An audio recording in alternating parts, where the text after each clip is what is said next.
திருப்புகழ் இசை, சொற்பொழிவு மற்றும் நாட்டிய நாடகங்கள் வாயிலாக முத்தமிழும் முருக பக்தியும் சங்கமித்த ஆன்மீக பெருவிழா இன்று பேரா ஈப்போவில் உள்ள அருள்மிகு தண்டாயுதபாணி ஆலய மண்டபத்தில் வெகு விமரிசையாக கொண்டாடப்பட்டது. ஈப்போ அருணகிரிநாதர் மன்றத்தின் ஏற்பாட்டில் நடைபெற்ற இவ்விழாவை காண பெரும் திரளான பொதுமக்கள் மற்றும் பக்தர்கள் வருகை தந்து சிறப்பித்தனர்.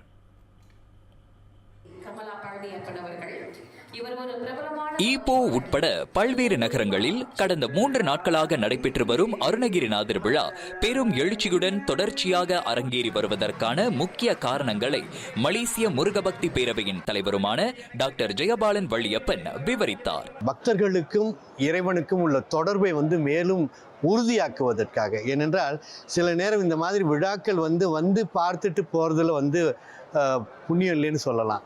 ஏன்னு கேட்டால் இதை வீட்டில் போய் அவங்க இல்லந்தோறும் வேல் வழிபாடு என்ற முறையில் இதை வீட்லேயும் அவங்க செய்யணும்.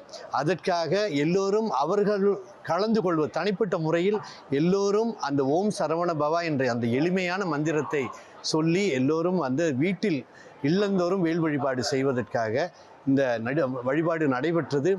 வரும் ஜனவரி 1ஆம் தேதி பத்துமலை திருத்தலத்துடன் இணைந்து பல்வேறு சமய இயக்கங்கள், முருகன் ஆலயங்கள் உட்பட இவ்வேல் வழிபாட்டை முன்னெடுக்க உள்ளதாக டாக்டர் ஜெயபாலன் தெரிவித்தார். மேலும் அருணகிரிநாதர் அருளிய திருப்புகழை ஒவ்வொரு இல்லத்திலும் பாடுவதோடு அதனை இளைய தலைமுறையினருக்கு கற்றுக் கொடுக்க வேண்டும் என்றும் அவர் வலியுறுத்தினார். இன்று காலை மணி 9 அளவில் ஜலான் லகாட் பகுதியில் அமைந்துள்ள அரச மரத்தடி பிள்ளையார் ஆலயத்தில் இருந்து ஞானவேலும் அருணகிரிநாதர் பெருமானும் மேளதாளங்களுடன் அருள்மிகு தண்டாயுதபாணி ஆலயத்திற்கு கொண்டு வரப்பட்ட ஊர்வலத்தில் கண்கவர் கிராமிய நடன கலைகளும் இடம்பெற்றன.